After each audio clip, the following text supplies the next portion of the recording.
Welcome to Colombia! Welcome, wonderful people all over the world. My name is Frank, I'm Swiss and I run a travel agency in Bogota, Colombia.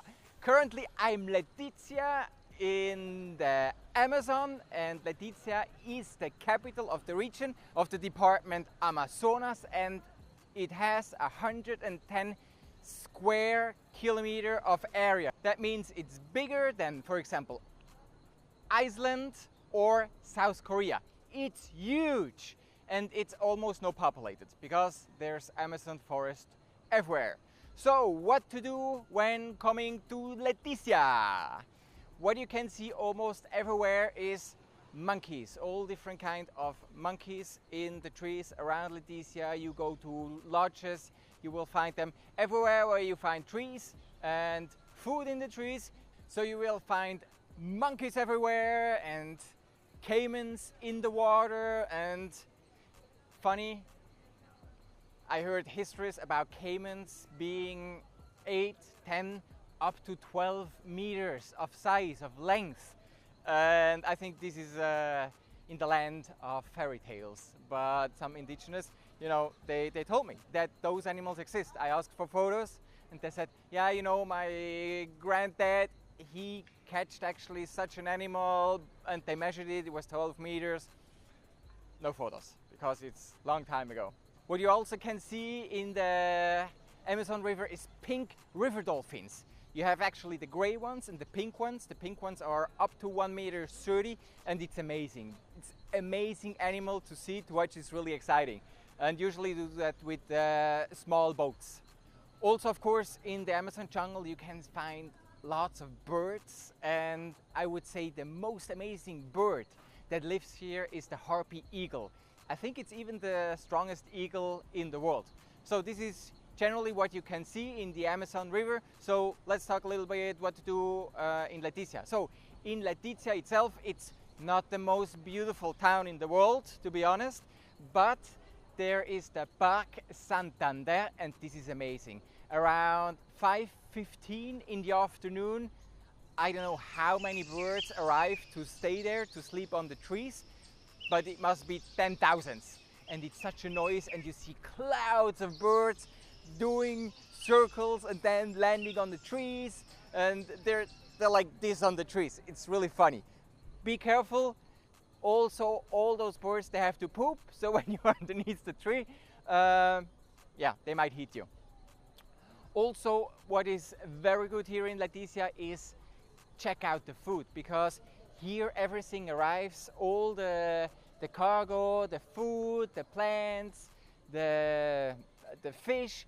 So you can, for example, eat mojojoy, which is awesome. This is gusano, that means yeah, a kind of insect.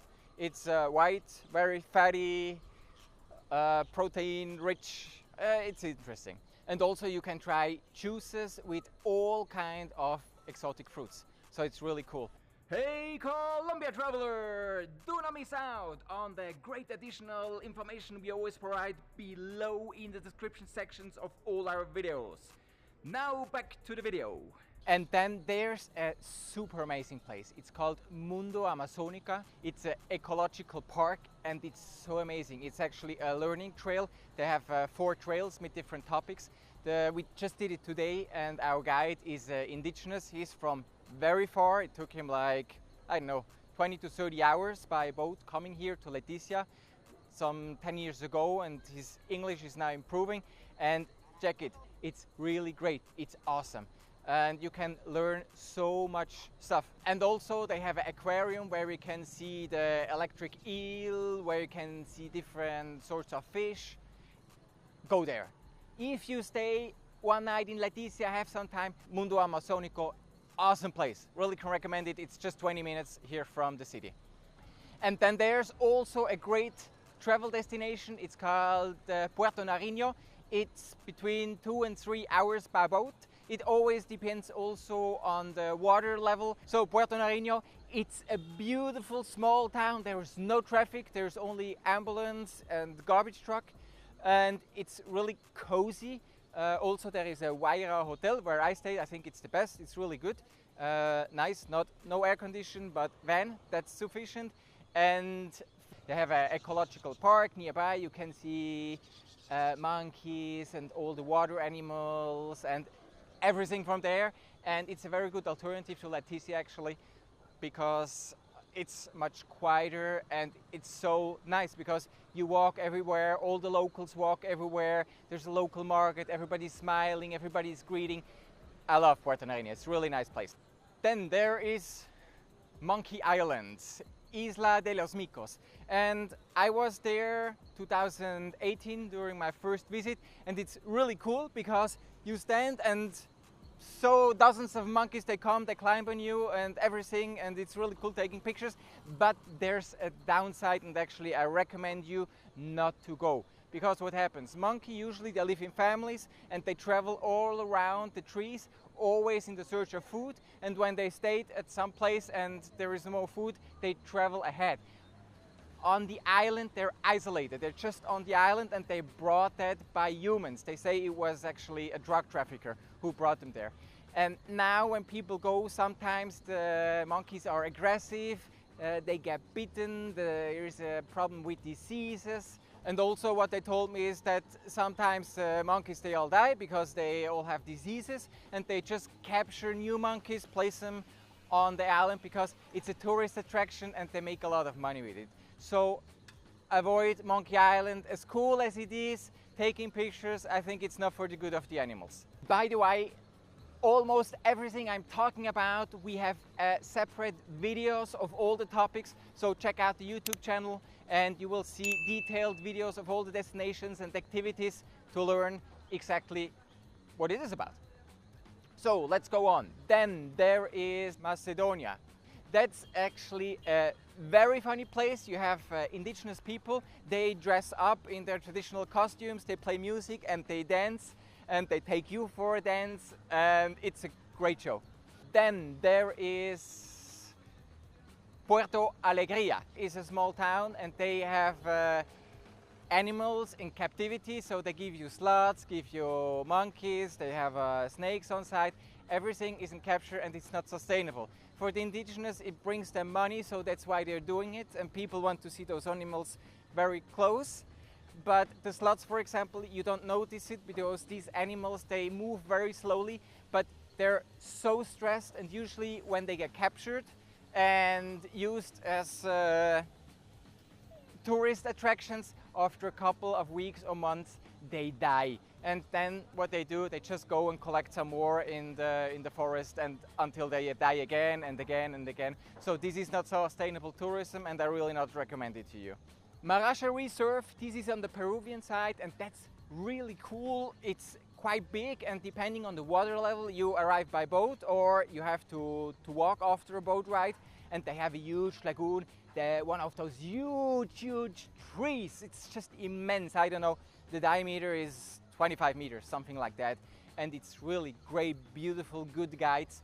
It was closed the last couple of years. I'm not sure if it's open right now, but check it if you're interested. It's also a very good destination. Anyway, when you come to Leticia as a backpacker, or you didn't have planned anything, you just can arrive, walk into the travel agencies, the local travel agencies that you find on almost every corner. The next day you will be having organized your tours to everywhere. So very easy on short-term organized group tours. Or if you have a little bit more budget, you also can, of course, hire a private guide, hire a private boat, and do everything like this. Then there are two nature lodges I can highly recommend. I also now visited during this trip here. This is Palmari. This is on the Brazilian side. It takes you, depending on the water level, 2.5 hours to 5 hours, and it's a great lodge. We saw lots of animals, had great guides, great tours. It's not high-end, but it's solid. I really can recommend it. The owner, it's Axel. Hey Axel, and good place. I can really recommend it. Check out their website. Also, I would say this is probably the best offer we have here around on the Colombian side. This is Calanoa. This is towards Puerto Nariño. It takes about 90 minutes by boat. It's a conservation project, and they also have accommodation, and this is like highest level, great experience, and we saw birds, and the trails are great, and you should check the video if you're interested in really a great Amazon experience, but you need to have a budget to get there. How to prepare before coming to the Amazon and what to bring actually. So what you should have for sure is yellow fever vaccine. You can get it for free actually in Colombia, but you should have it I think 10 days in advance. So if you're traveling all around, you can have it at arrival, but better in your home country already. What you need is a strong repellent. You should bring one that has a high amount of DEET. DEET is actually the only thing that is working against the mosquitoes, and even with the high amount of DEET, they will bite you. But the downside is, this what I told you in Kalanoa, that their bees are dying, and this is probably or maybe because of DEET, but this is like the only thing that can protect you. We didn't use any mosquito repellent, and I had hundreds of mosquito bites and my hands were swollen, because when you go out at night, those are great tours, but I mean, you just get bitten. It's just harsh. Then also what you should have, or what you need to have, is rubber boots. In many lodges and many sites, they will have rubber boots for you if you have size 15 or 48, something like that. They won't have any rubber boots. I think the limit is like 45, 46. So rubber boots are very important for doing all the tours and stuff.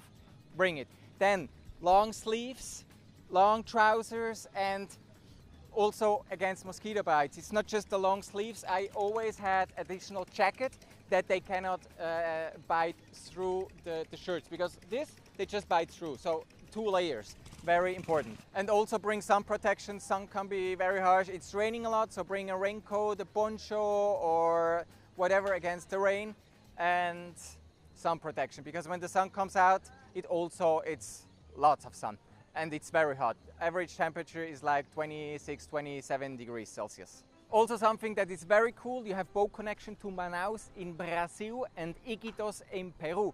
So you have the slow boats. They, on both sides, they need 3 to 4, 5, 6 days to Manaus, depending on how many stops they have to do, because some are cargo ships and take a little longer. And then you have the fast ships, and the one to Iquitos, it takes I think 12 hours and has 2 floors. It looks quite modern. And to Manaus, there are also fast boats. I think it's a little bit more, it's like 16 hours or so. Not sure at the moment. We will write it down in the description section. Check the description section anyway. We will have additional good information there for you. Very interesting. This is a triangle here. We have Leticia on the Colombian side. We have Tabatinga on the Brazilian side, and it's actually one town. But on the other side, they speak Portuguese and no Spanish. So if you're like me, non-native Spanish speaker, you will not understand them, but they will understand you. And you have Island Santa Rosa, and this is the Peruvian side, but for this you have to cross the river. Just come here to the harbor. At the moment it costs 5,000 pesos per person to cross over. It's 5 minutes or 10 minutes by boat. Very easy. And to Tabatinga, it's the same city. And also everywhere they accept Colombian peso, then real in Brazil, and the sol from Peru, but you can pay with all those 3 currencies like everywhere here. Something I forget to tell you, something very important when you arrive in Leticia airport. There's a little office where you have to pay tourist tax. The point is, when you arrive and go the same day to Brazil or to Peru, you don't have to pay the tax. When you book the hotel, ask the hotel for a voucher. But when you stay in Leticia or you go to Puerto Nariño, then you have to pay the tax. Also, if you come back and stay in Leticia or in Puerto Nariño before flying out again, then you do the tax. Make sure when you take a tuk-tuk taxi or moto taxi or boat taxi, always ask the price first, because you have gringo prices. And for example, when we came back from the harbor, our apartment is just 1 block away. They wanted to have 10,000, and I said, 10,000, come on. And then he said, okay, it's 5,000. So be careful of gringo prices with transportation. They try, always ask beforehand. So I talked about water level. So the difference in water levels is 8 to 10 meters. Make sure in advance that you know when you're going and plan accordingly, because it's quite different. When the water level is high, you actually drive with the boats through the forest, and that's really cool. But when the water is low, you have bigger chances to see the caimans and fish. Piranha fishing is easier. Seeing sloths and different animals is easier because there's not so much place to hide, and the animals, they're more getting together. But both is cool. Now water level is high and it's going to the dry season, so it's not raining as much. That's also good. But anyway, whenever you go, you will have a great experience because it's such a cool destination and it's very virgin. In terms of quality, I can tell you we're not as developed so far as in Iquitos in Peru. They have much more experience. They have great guides speaking different languages. We're not there yet in Colombia, but I met some awesome entrepreneurs and some awesome people here in Leticia, and I'm sure in the next 10 years we can catch up and add many offers, and also the guides, they will learn languages and become better and also fitter for international tourism. Thanks for watching! That was the travel guide for the Amazon here in Leticia. I hope you enjoyed it. If you have questions or whatever, write it down in the comment section. I hope to see you soon here in Colombia. All the best. Here's Colombia Frank. Bye bye.